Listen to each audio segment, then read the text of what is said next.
Perkenalkan, nama saya Dila Nurfadilah dari kelas Teknologi Informasi. Di sini saya akan mengulas kembali soal UTS mata kuliah Dasar Pengembangan Sistem Informasi.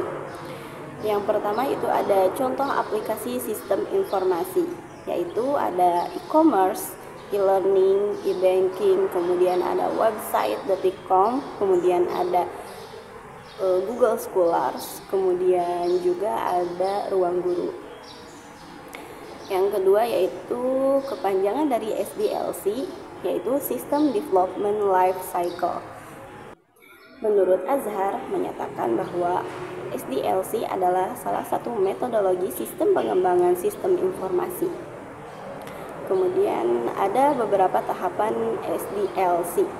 Yang pertama itu ada Requirements Analysis, yaitu pengumpulan dan pendokumentasian kebutuhan bisnis dan fungsional dari sistem yang akan dibutuhkan dan dikembangkan. Kemudian ada design, yaitu merancang arsitektur sistem berdasarkan kebutuhan yang telah dikumpulkan. Kemudian selanjutnya ada development, yaitu tahap penulisan kode program yang ditulis berdasarkan desain yang telah dibuat. Kemudian ada testing, yaitu setelah dikembangkan, sistem tersebut diuji untuk memastikan bahwa ia berfungsi sebagaimana mestinya.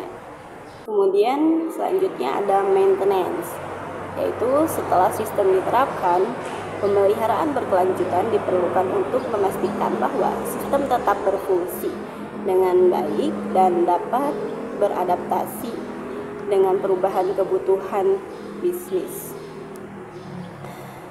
Kemudian di sini ada macam-macam metodologi pengembangan sistem.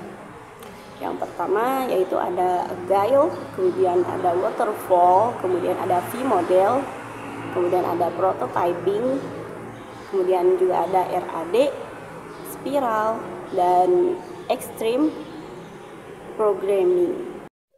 Kemudian ada metodologi pengembangan sistemnya cocok untuk e-commerce, yaitu Agile, karena metodologi ini dirancang untuk fleksibilitas dan adaptabilitas yang memungkinkan tim untuk mengembangkan perangkat lunak dalam iterasi yang singkat dan terus-menerus. Kemudian ada perbedaan Waterfall dan Agile. Waterfall biasanya menggunakan pendekatan linear dan sekuensial. Pengembangannya dilakukan secara keseluruhan setelah phase design selesai. Selanjutnya yaitu Agile, menggunakan pendekatan iteratif dan incremental. Kemudian pengembangannya dilakukan dalam potongan kecil selama beberapa iterasi. Design User Interface System, yaitu proses merancang antarmuka pengguna dari sebuah sistem, aplikasi atau situs web yang fokus utamanya adalah bagaimana pengguna berinteraksi dengan perangkat lunak. Kemudian ada dua jenis alur prototyping dalam metodologi pengembangan sistem. Yang pertama itu ada throwaway prototyping atau prototyping sekali pakai, yaitu proses di mana prototipe dibangun dengan cepat dan dibuang setelah digunakan untuk mengumpulkan umpan balik. Kemudian ada evolutionary prototyping, yaitu proses di mana prototipe awal terus dikembangkan dan disempurnakan melalui iterasi berulang hingga menjadi sistem final. Perbedaan antara user interface dan user experience. User interface yaitu antarmuka tempat interaksi antara pengguna dan produk digital terjadi. Kemudian ada user experience, yaitu keseluruhan pengalaman yang dialami pengguna saat berinteraksi dengan produk.